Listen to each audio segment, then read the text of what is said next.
Kumusta? Mabuti! For today's video. Another day, another lakad serye na naman tayo for today's video at kung may linis serye nga tayo ay meron din tayong lakad serye. Habang nagagayak pa nga ako ay si Nilush ay nakaabang na at gusto na agad makalabas. Araw yan ng Huwebes at araw ng pagbili ng bulaklak ni Nilush at ubus na din daw ang kanyang borekas kaya naman bibili na din kami. Bitbit ko na nga din ang aming basura at kapag lumalabas nga kami sa umaga ay sinasabay ko na din ang pagtatapon ng basura. Bumalik pa nga ako sa aking kwarto niyan dahil nalimutan ko na dalahin niyang payong. Hindi nga kami pwedeng mawala ng dalang payong dahil pagbalik namin ay mainit na at dito nga sa Israel ay hindi uso ang payong kapag summer. At dahil Pilipino tayo ay lagi tayong may baon na payong kahit hindi umuulan. At ang payong ko na yan ay may 8 taon na nga din na binili ko sa Pinas nung unang beses na nagbakasyon ako. Magtatapon nga sana ako ng basura ang kaso'y wala na yung basurahan at nailabas na. Habang naglalakad nga kami, napansin ko yung walker na parang may kakaiba at hindi ko nga malaman kung yan bang walker ang may problema o yung paraan ng paglalakad ni Nilush.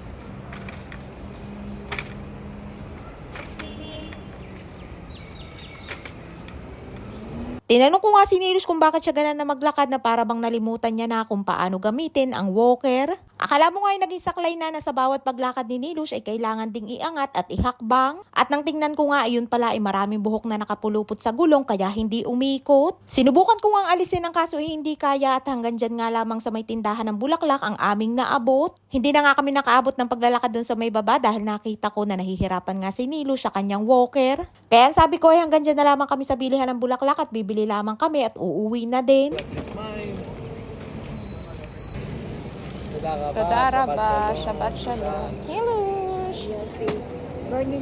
Ay nga't nakabili na ng bulaklak at bibili muna din daw kami ng burekas bago kami umuwi. Araw-araw ay merienda ni Nilush sa hapon ng burekas ka-partner ang kape at kapag iisa na nga lamang ang natitira ay ipinapaalala na niya sa akin na kailangan ng bumili. Nung una nga ay nagtataka ako kung bakit may mga katabing itlog yung mga tinapay. Nilagang itlog nga yan at tradisyonal na pagkain nila yan dito sa Israel na ang burekas ay ang kakombinasyon o kapartner ay nilagang itlog. 3 peraso na may iba't ibang palaman ang gusto ni Nilush, merong patatas, cheese at spinach. Basta nga may burekas ay masaya na si Nilush na para bang yan yung kanyang comfort food. Ganun nga mga bakery dito sa Israel open na open at ikaw na nga lamang ang bahalang kumuha ng iyong gusto at maglagay sa plastic. Lahat yan ay bagong luto at dahil mabilis ding maubos ay tuloy-tuloy din ang kanilang paggawa. Ang sasarap nga ng kanilang mga tinapay dyan at kung matitikman mo nga lahat ay wala kang hihindian. Napansin ko nga din na meron silang mga bagong cake at meron pa nga niyan Dubai-inspired na pistachio cake. At syempre hindi tayo bumili niyan at tamang lakman niya na nga lamang at burekas para kay Nilush. פרחים, בורקס, והלחמניות השונים. כן, יש לך פרחים, יש לך בורקס. Masaya na nga si Nilush ng araw na yan dahil meron siyang bulaklak at burekas. At pagdating nga namin ng bahay ay inayos ko yung kanyang walker at pilit ko nga sinusungkit yung mga buhok. Ang kaso ay hindi madala kaya tinanong ko si Nilush kung meron siyang pwedeng pangkalas ng tornilyo. משהו בשביל ה... דבריק, יש במגירה של כן. במגירה של המטבח יש משהו. חושבת יש גם פה פעם. גם אצל אמא יש משהו, טבעת.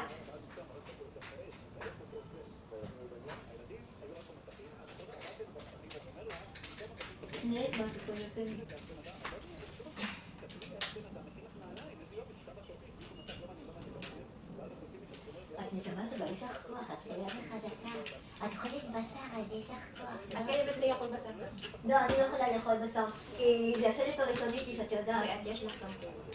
יש לי כוח מתרד, מבורקס תרד. באמת? תרד עושה כוח. Naalala ko nga na mayroong palang plai si Lola sa kanyang kwarto kaya yan na lamang ang aking kinuha. Natutuwa nga si Nilush habang kinakalas ko yung tornilyo at sabi niya sa akin ay ang lakas ko daw dahil kumakain daw ako ng karne. Kaya naman biniro ko at sabi ko ay kailangan niya din kumain ng karne.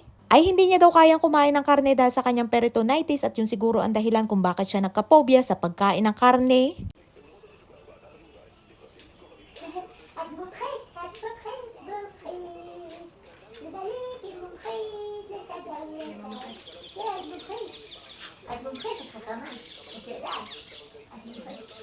Bilib na bilib nga si Nilush sa aking ginagawa at sabi niya nga sa akin ay expert daw ako sa pag-aayos. Para nga si Lola nung nabubuhay pa siya, tuwang-tuwa din yun sa akin kapag may mga naaayos ako o nakukumpuni ng mga bagay. At ayun nga si Nilush at panay na naman ang bilang sa kanyang mga daliri kung ano ang kanyang mga bibilhin. איזה יופי הפרחים האלה, ממש יפים. כן. אנחנו לוקחים את החץ לבורק, את יודעת?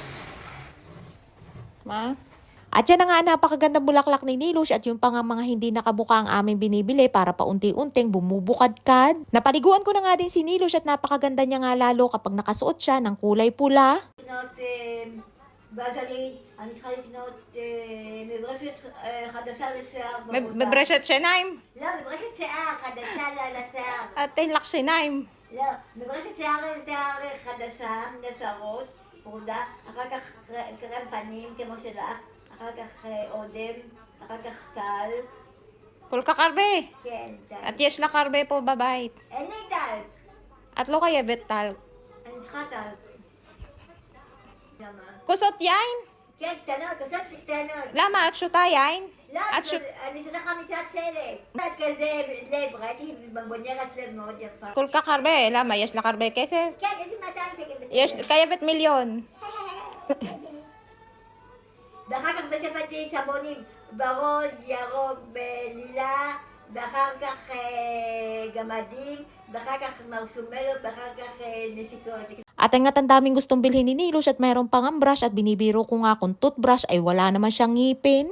Ay hindi daw toothbrush at hairbrush daw o pansuklay sa buhok. Tinatanong ko nga kung meron siyang pera, meron daw siyang 200 at biniro ko nga at sabi ko'y milyon ang kanyang kailangan sa dami ng kanyang gustong bilhin. Maglilinis na nga din ako dahil pupunta dito sa bahay ang kapatid ni Nilush pati yung kanyang pamangkin at nagpalit na nga din ako niyang bagong basahan ng mop. At para nga hindi mahugot ang basahan ay nilalagyan ko ng butas sa gitna bago ko ipinapasok dyan sa may tangkay. Nabasa ko na nga din yung basahan at bago nga ako magmap ng sahig ay nakapagwalis na din ako. Habang busy nga ako sa pagmamap ng sahig ay sinilo siya ito bilang pa din sa kanyang daliri kung ano ang kanyang mga bibilhin. Mas nakaka-enjoy na nga ngayon linisin ang bahay ni Nilush dahil wala ng kalat dyan sa salas at wala ng carpet.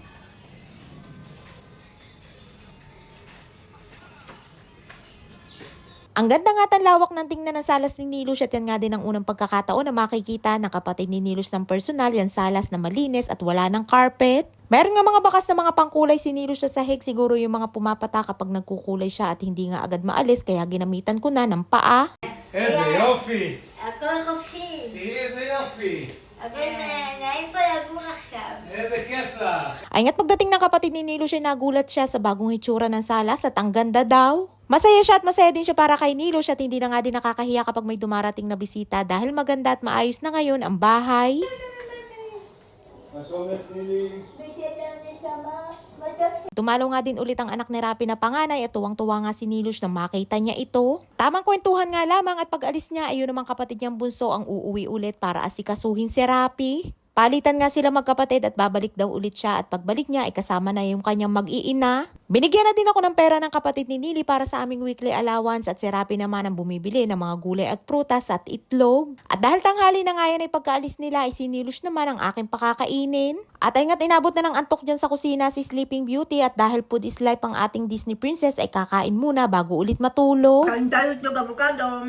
Tevon! Lang. Tayo na okay. Tayo, mati tayo. Masarap.